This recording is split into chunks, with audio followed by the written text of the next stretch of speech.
Today I'm going on foot through the streets of Nassau, past historic landmarks, hidden corners, colonial architecture, famous staircases carved into limestone cliffs, and seeing some of the best views in the Bahamas.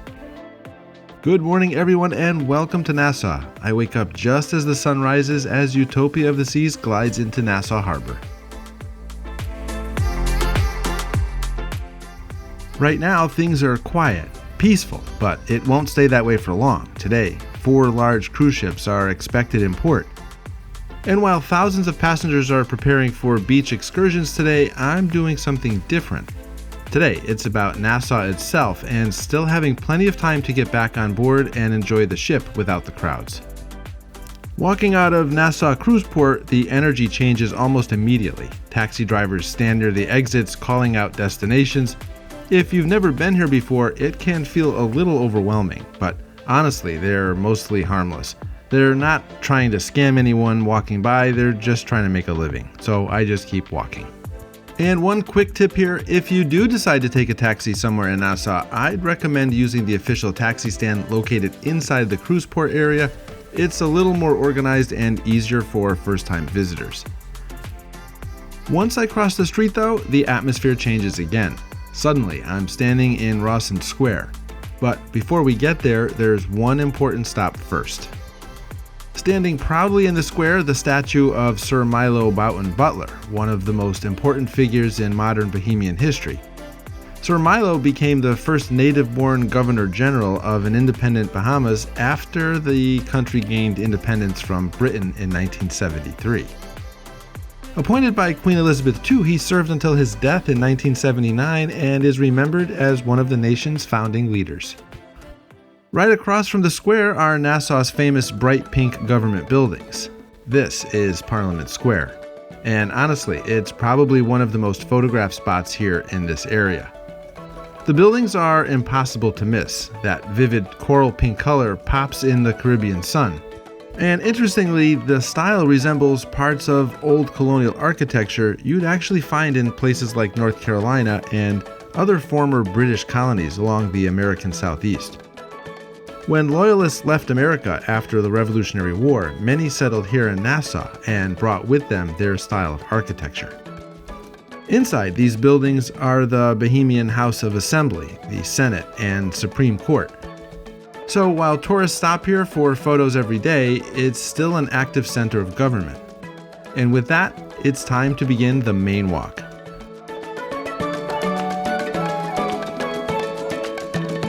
Our destination? One of the most famous landmarks in all of Nassau, the Queen's Staircase. From Parliament Square, I continue down Bay Street before eventually making my way toward Elizabeth Avenue. And by the way, I'll link to the walking tour map that I made in the show notes. The walk to the Queen's Staircase is about a mile. Not terrible, but definitely more uphill than most people expect. At first, the streets feel busy but manageable. There are other cruise ship passengers around, locals heading to work. The area feels safe to me. This is a well-populated part of Nassau and one of the most commonly traveled walking routes from the cruise port. Still, there are a couple of things worth paying attention to. First, the sidewalks here are rough. Some are cracked, some disappear entirely for a section. Second, remember that traffic drives on the left side of the road here in the Bahamas. That sounds obvious until you instinctively step out onto the street looking in the wrong direction. Cars can absolutely sneak up behind you if you're distracted. As I continue uphill, I pass Princess Margaret Hospital, and now the climb starts becoming more noticeable. The streets are narrow, the sidewalks become steeper, and little glimpses of Nassau begin appearing behind me as the elevation slowly increases. Then I pass an old brown building. At first glance, it just looks abandoned, but this was once Nassau's movie theater. Now it sits empty. One of those forgotten buildings that probably has thousands of memories hidden inside it.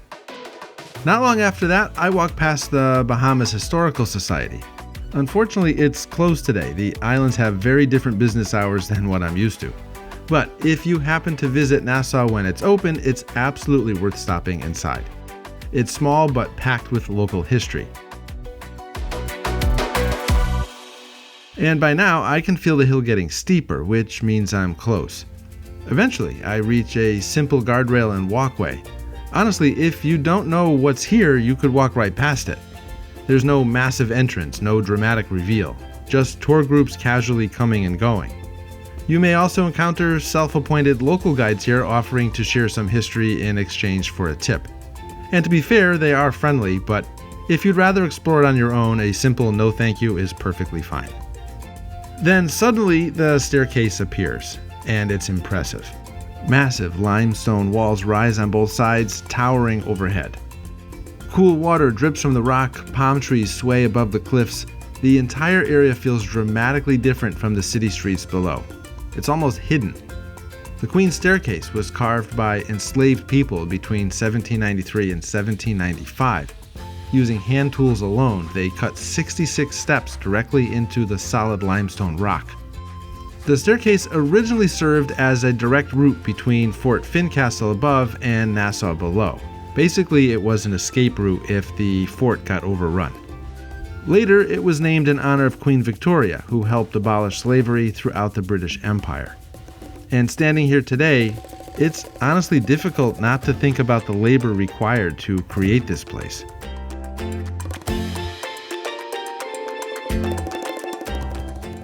Everything surrounding me was carved entirely by hand. The limestone walls almost look artificial because the cuts are so steep and dramatic. But this is real, and despite how beautiful it is today, its history is incredibly heavy. As I begin climbing the staircase, I immediately notice something else. These stairs are not modern at all. Some steps lean forward, others are uneven, and no two feel exactly alike.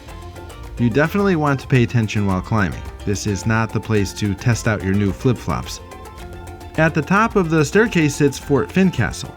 Built in 1793 by Lord Dunmore, the fort was designed to protect Nassau from potential attacks. And honestly, it looks more like a small castle than a traditional fort. Its shape was intentionally designed to resemble the bow of a paddle wheel steamer. But here's the interesting part.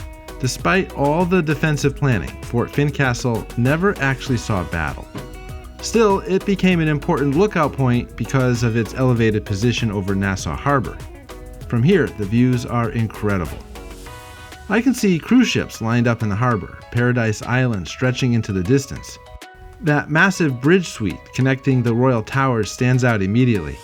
The famous suite once associated with Michael Jackson. And depending on the season, it can reportedly cost somewhere around $25,000 per night, which is slightly outside my cruise budget. Nearby stands Nassau's old water tower. Unfortunately, during filming, both the fort and the tower are under refurbishment, so there isn't much to access today. Normally though, visitors can often climb the water tower for an even better panoramic view over Nassau. While walking around the outside of the fort, I run into a local dog. She's very nice, hoping either for attention or snacks, probably both. And a few minutes later, I notice her puppies nearby playing in the grass. If you visit Caribbean islands often, you'll notice outdoor pets are very common. Dogs frequently live outside here. Pets are not often brought into the house. So it doesn't automatically mean they're homeless or uncared for.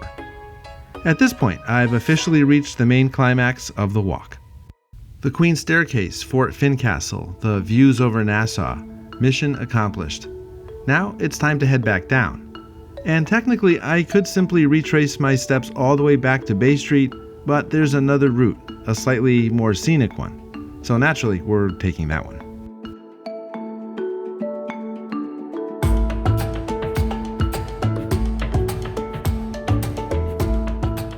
I follow the pathway down toward the parking area before heading toward Sands Road. Along the way, I pass the United States Embassy building. I'm not sure what they do here and why they need such a massive building, but if you lose your passport, this is where you go to get it sorted out. From there, I turn onto East Hill Street, then eventually onto Parliament Street. Eventually, I make my way back toward downtown Nassau, and suddenly those bright pink Parliament buildings reappear again. Near Parliament Square sits the Garden of Remembrance, and here you'll find a monument honoring members of the Royal Bahamas Defense Force. The memorial specifically commemorates the 4 Marines killed in 1980 when the HMBS Flamingo was attacked and sunk by Cuban fighter jets.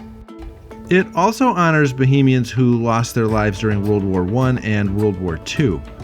It's a quiet area compared to the crowds nearby, and honestly, many tourists probably walk past it without realizing its significance. From here, I continue towards Bay Street, and now the atmosphere changes again. This is the Nassau most cruise visitors recognize. Souvenir stores, jewelry shops, cold drinks.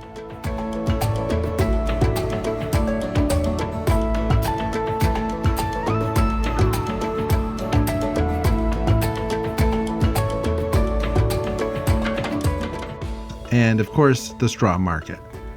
If it's your first time visiting Nassau, you should absolutely walk through it at least once.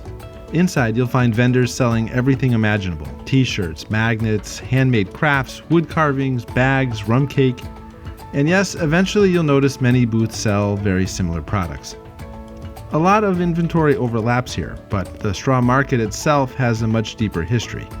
Originally, Bohemian women created and sold woven straw goods here by hand. Over time, it evolved into Nassau's most famous market and became an important source of income for local women entrepreneurs. Even today, women continue to play a major role in operating many of the stalls here. And while it's definitely touristy now, there's still something iconic about walking through it. Not far away is Festival Place, located inside the cruise port itself. This is another excellent spot for souvenirs if you want something convenient before returning to the ship.